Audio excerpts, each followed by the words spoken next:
好，可以专心上课了啊！来，全班看着你的讲义的题目，好，旭芳你也专心哦。好。来，将宿舍分配给学生，如果4个人一间，剩1个人；如果5个人一间，它会多一间宿舍。请问你，好，宿舍几间，学生几个人？以前我们在学一个未知数的时候，好，先专注了。我们那时候说，请你假设什么？假设人数还是宿舍？宿舍。假设宿舍会比较简单，对不对？好，那现在因为你们会2个了，所以请你直接大胆的把他问的宿舍跟人数都直接把它假设出来。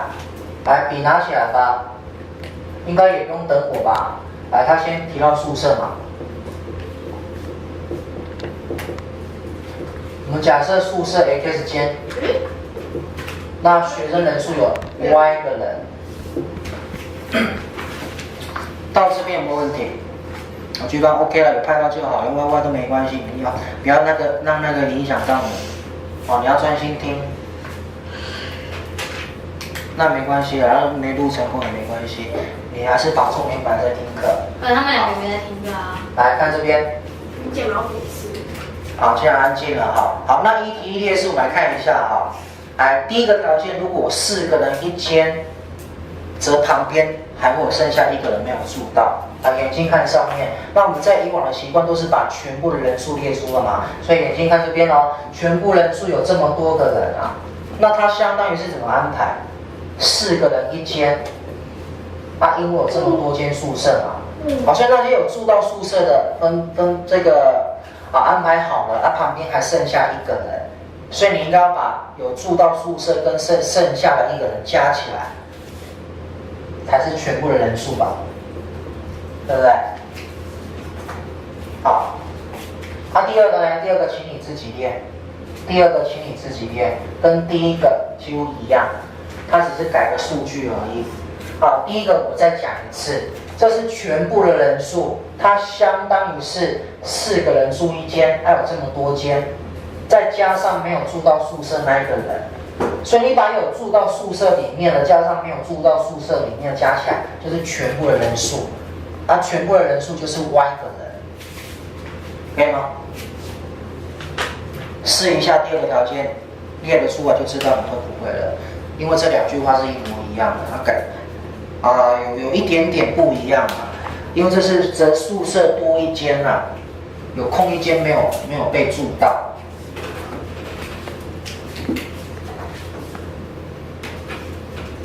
你会觉得在上2之1了2之1哪里？2之1是我们还没，我们上是1之3。1之3剩下，要讲完了。好。我们就要1之2。我们就要1之2。没关系。第2句话有人列出来了吗 ？Y 等于5减5。Y 等于5x减1。Y 等于5x减5是吗？还不错哦。所以你把它乘开是吗？来，看好了，眼睛看这边。那你们看一下老师怎么处理哈。来，全班专心看上面。一样，我给你养成一个习惯哈，全部的人数就是 Y 个人。那我现在这个第2个安排方式的话列出来就是一样是全部的人数 Y。怎么安排？一间住几个？一间住5个人。来，小心了。这我们在上学期的第3次就有遇过这样的手法了。他的宿舍这么多间，如果他这样安排的话，会多出1间。这一句话是什么意思？稍微把它美化一下嘛，对不对？他会玩文字游戏嘛。他说多1间就是这1间是没有住人的啦，所以你全部就这么多间啊，那请你扣掉1间嘛。所以确实有住人，就这么多间而已。那这么多间，每一间5个人，也没有剩下旁边有人没有住到，所以就这样，那就是全部的人数了。好，所以这么多间宿舍，每一间住5个人。好，你相乘不就是总人数吗？总人数不就是 Y 吗？这样可以吗 ？OK， 好，那这个建议各位，好，就还好啦。来，第2式，这用什么方法？加减可以啊，代入也可以啊。在这边都蛮快的。好，来我用加减给你们看。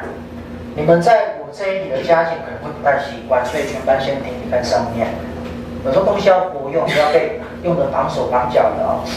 来，我用加减消去法啊。好。它真的也可以加减。来，第一式减第二式，来左边开始 ，y 减 y 多少？没有就是多少？对。好，就照写。还有人看到这个，上次怎么减？你又没有整理，你可以心算一下嘛，用 x 跟 x 出力嘛。来，所有人翻去看上面，我们看右边的东西哦。我们先看 x 上面有几个？4个。我要扣掉下面有几个？这个成绩也很简单嘛，5个。所以上面有4个，扣掉下面5个，负1个。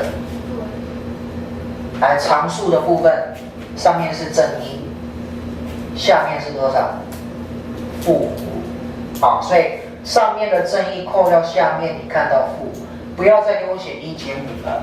下面那个不是5，是负5，所以当然就是1减负5，可以吗？因为我们两个式子是做减法，所以第一式是看到1，第二式是看到负5，而我们是做减法，这样可以啊？这边最怕你们直接给我1减5，好，是1减负5，好，那边负负得正得到6，正6啊。来，这个搬过去得到正的 x，6没有移动照抄，应该没有问题嘛？这6间是合理的，要怎么算出来是6.1间呐，或者负几间呐，那就有问题了啊。